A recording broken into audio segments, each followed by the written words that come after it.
የማርቆስ ወንጌል ምዕራፍ 2 ከጥቂት ቀን በኋላ ወደ ቅፍርናሆም ደግሞ ገብቶ በቤት እንደ ሆነ ተሰማ።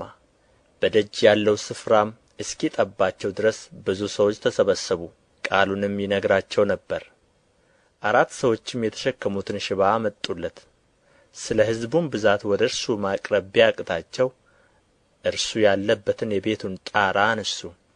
ነድለውም ሽባው የተኛበትን አልጋ አወረዱ። ኢየሱስም እምነታቸውን አይቶ ሽባውን አንተ ልጅ ኃጢአትህ ተሰረየችልህ አለው። ከጻፎችም አንዳንዶቹ በዚያ ተቀምጠው ነበር። በልባቸውም ይህ ሰው ስለ ምን እንደዚህ ያለ ስድብ ይናገራል? ከአንዱ ከእግዚአብሔር በቀር ኃጢአት ሊያስተሰርይ ማን ይችላል ብለው አሰቡ።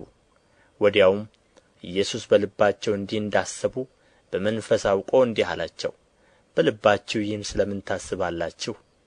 ሽባውን ኃጢአትህ ተሰረየችልህ ከማለት ወይስ ተነሣ አልጋህንም ተሸከምና ሂድ ከማለት ማናቸው ይቀላል? ነገር ግን ለሰው ልጅ በምድር ላይ ኃጢአትን ሊያስተሰርይ ሥልጣን እንዳለው እንድታውቁ ሽባውን አንተን እልሃለሁ ተነሣ፣ አልጋህን ተሸከምና ወደ ቤትህ ሂድ አለው። ተነሥቶም ወዲያው አልጋውን ተሸክሞ በሁሉ ፊት ወጣ። ስለዚህም ሰዎች ሁሉ ተገረሙና እንዲህ ያለ ከቶ አላየንም ብለው እግዚአብሔርን አከበሩ። ደግሞም በባሕር አጠገብ ወጣ። ሕዝቡም ሁሉ ወደ እርሱ መጡና አስተማራቸው። ሲያልፍም በመቅረጫው ተቀምጦ የነበረውን የእልፍዮስን ልጅ ሌዊን አየና ተከተለኝ አለው። ተነሥቶም ተከተለው።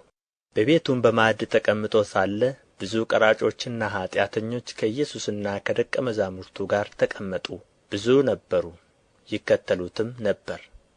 ጻፎችና ፈሪሳውያንም ከቀራጮችና ከኃጢአተኞች ጋር ሲበላ አይተው ለደቀ መዛሙርቱ ከቀራጮችና ከኃጢአተኞች ጋር የሚበላና የሚጠጣ ስለ ምንድር ነው አሉ። ኢየሱስም ሰምቶ ሕመምተኞች እንጂ ብርቱዎች ባለመድኃኒት አያስፈልጋቸውም፣ ኃጢአተኞችን እንጂ ጻድቃንን ልጠራ አልመጣሁም አላቸው። የዮሐንስ ደቀ መዛሙርትና ፈሪሳውያን ይጦሙ ነበር። መጥተውም የዮሐንስና የፈሪሳውያን ደቀ መዛሙርት የሚጦሙት የአንተ ደቀ መዛሙርት ግን የማይጦሙት ስለ ምንድር ነው አሉት። ኢየሱስም አላቸው፣ ሙሽራው ከእነርሱ ጋር ሳለ ሚዜዎች ሊጦሙ ይችላሉን?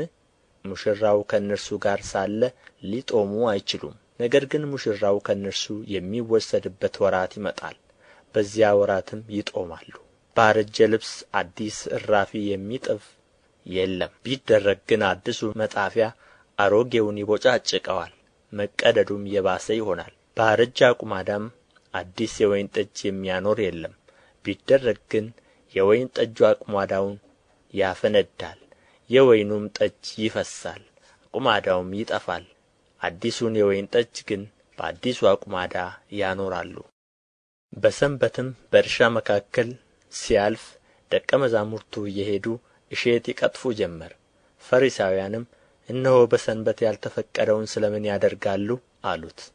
እርሱም ዳዊት ባስፈለገውና በተራበ ጊዜ እርሱ አብረውት ከነበሩት ጋር ያደረገውን አብያተር ሊቀ ካህናት በነበረ ጊዜ ወደ እግዚአብሔር ቤት እንደ ገባ ከካህናት በቀር መብላት ያልተፈቀደውን የመሥዋዕትን እንጀራ እንደ በላ ከእርሱም ጋር ለነበሩት እንደ ሰጣቸው ከቶ አላነበባችሁምን አላቸው።